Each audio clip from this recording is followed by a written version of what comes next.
guys, it's a blessed afternoon sa ating lahat.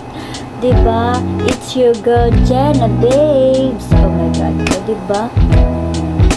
Parang iba-iba tayo ng intro dito sa video natin. Ako?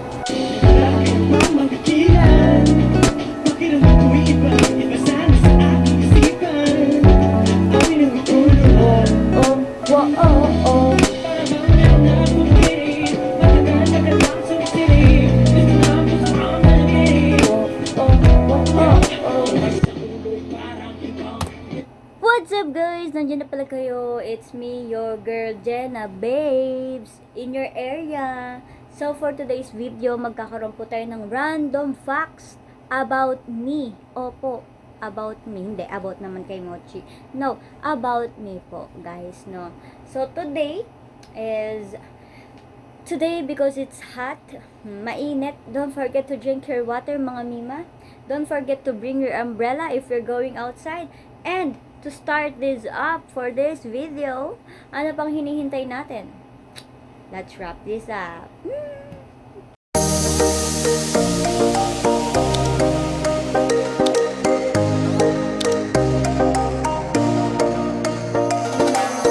So what's up guys? It's me, your Jenna Babes, and good afternoon po sa ating lahat. Today is Friday. And today is may pasok kahit online class. Yes. Face-to-face man yan, and online class man yan, still may pasok pa rin. So, okay guys, for this video, nasabi ko naman kanina na magkakaroon tayo ng random facts about me. So, first fact, or una ko masasabi sa inyo, ang aking whole name ay Jenna Montano lamang. At wala po akong middle name. Dahil ang Jenna ko po ay nanggaling sa aking nanay, na ang nagpangalan po sa akin ay aking lola. Tapos ang Montano naman po ay nanggaling po siya sa pagkadalaga ng aking mudrakels. Ayan. And for my second facts, ako po ay pinanganak pinanganak po ako sa Merida, Leyte. Yes. Probinsya naman. Diyos ko, goodbye. Diba? Maupa man mi magbisaya man, pero gamay rala. Day. Gamay na lang. Basta konti na lang naman ako masyadong nakakaintindi ng Bisaya. Pero minsan nagbibisaya naman kami ito sa bahay. Diba? And, pinanganak ako sa Leyte. Ngayon po ay lumaki po ako dito sa Cavite. So, ayan. Taga Cavite po ako. Taga Cavite. Taga Cavite. Taga Cavite. Taga Cavite. Taga Cavite. Charos lang. So, to my third naman po is ako po ay 12 years old. Di joke lang. May talaga ako 12 years old. Charis.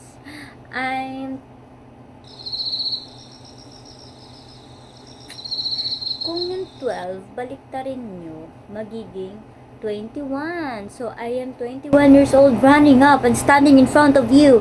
I'm not standing, I'm just sitting. So, I'm sitting in front of you. 21 years old. Jenna Montano, taga Cavite. So, taga Cavite po. 21 years old, and nag-aaral po ako ng Bachelor of Science in Nursing. O, nagtataka kayo, bakit ako nag-vlog? Bakit hindi ako nasa clinical duty namin? Dahil ako po ay isang irregular student. So, I am an irregular student of Bachelor of Science in Nursing. Nag-aaral po ako sa Manila. Yes. Sa Manila po, diba? So, ayun, ikukwento ko kung bakit ako or paano ako naging irregular student. But I think ikukwento ko siya sa mga susunod kong vlog or mga plano kong vlog. For now, ito na muna tayong random, diba? Diba? Huwag tayo muna, diba? Kailangan nyo muna akong kilalanin bago ko ikwento yun, diba? Alam nga naman na kukwento ko, tapos di nyo pang masyadong kilala. Huwag na tayo mag-vlog. No. So, next is, ano ba yung next? So, ang next natin is mahilig po ako kumanta. Because, kaya ako mahilig kumanta dahil may mga iniidolo po tayong singer And hindi lang siya singer. I'm also a fangirl. So, fangirl po ako na may pagka-boyish style tayo dyan. Hindi naman halata, pero yun. So, ayun. Mga ini-stan ko, pagdating sa mga kwentahan, sayawan, yes. SB19, nangunguna, oh my God, since 2019, nag-release sila ng Go Up. Nung napanood ko yung Go Up, ay grabe. Te, na-in love na ako sa kanila, te. Diyos ko, lalo na kay ano, hi Josh. So, ayun. SB19, Beanie, BGYO, any kind of K-pop out there, I'm still salute in you all, no, na pinagpapatuloy nila yung pangarap nila, yung gusto talaga nila. And now, here I am. Bakit ako nag-vlog? Dahil gusto ko, o diba? Dahil gusto ko, pangarap ko na lang din. Next is, I think, nasabi ko naman sa inyo, I'm a second year, nag-aaral ako, and mahilig din ako di ko alam kung, pero simple lang siya, mahilig ako mag-organize ng mga things na, mga gagawin, mga weekly to do, or a day to do. Ito yung patunay ko dyan, guys. Tadeng! Ayan, weekly to do po siya. Ayan, nakikita nyo po yan, may number, may 1, 2, 3, 4, 5. So, meron din siya nung nakaraan. Siguro yung pinakamadami ko ito. Ayan, ang dami kong ginawa that time.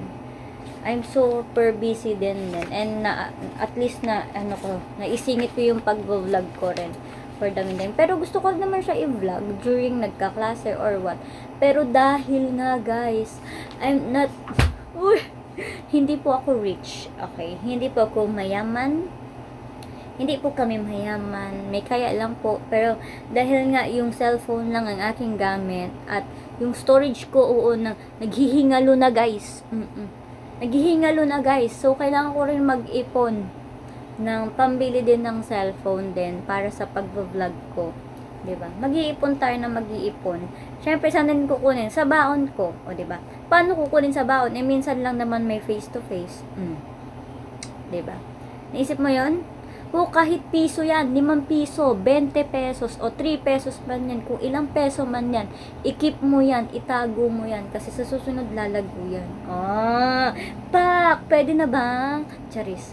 So, ayun, one of the reason, then, bakit ako nag-vlog, kasi gusto ko rin na makapag-inspire. Nasabi ko rin naman yan sa aking first vlog. O, diba? This is my second vlog, guys. So, next facts about me is, aside sa pagkahilig ko sa pagkanta at pagsayaw, ito naman po ay ang aking dating ginagawa lamang. Pero ngayon, nakakapaglaro pa rin naman ako ng badminton. So, I'm a athlete before, since nung grade 8 ata ako, or grade 9. Pero tumigil din ako kasi nagkaroon ako ng operation, or parang nagka-emergency din ako sa sarili ko nun.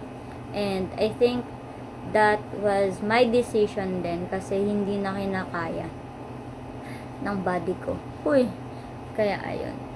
So, next is, aside doon sa pag-athlete, pag-organize, something ganyan, no? I want lang din i-share sa inyo na I am the bunso of the family. Diba? Bunso po ako sa 4 na magkakapatid. So, meron po akong ate, kuya, bunso ako. So, wala kayong choice. Bunso ako eh. And pagdating naman dyan, dahil bunso ako, sabi nga daw nila, kapag bunso, maliliit. Pero parang hindi ko naman siya lalahatin, guys. Pero para sa akin, true siya. Kasi parang nung lumipat kami dito, yung height ko, hindi man lang nagbago. Hindi siya nagbago. Hindi naman sa hindi nagbago. May nag-improve ng konti. Pero, di ko alam, pero ganun pa rin yung height ko. And, yung height ko kasi talaga, guys, is 4'9" or 4'11". Ganun lang talaga ako kaliit. And, yes. Diba? So, ayun na nga. Diba? Nababaliw na pang atin nyo, Jenna Babes. So, ayun nga. Dahil sinasabi ko naman kanina, I'm a regular student. Ngayon, is kwento ko sa inyo is ang aking subject lamang ay mga minor subject at meron po akong 6 na minor subject. And hindi ko na siya i-explain sa inyo pero ayan, kinakaya naman, buhay pa. Basta meron akong 6 na subject ngayon. And second year. And yes. And then next naman is mahilig akong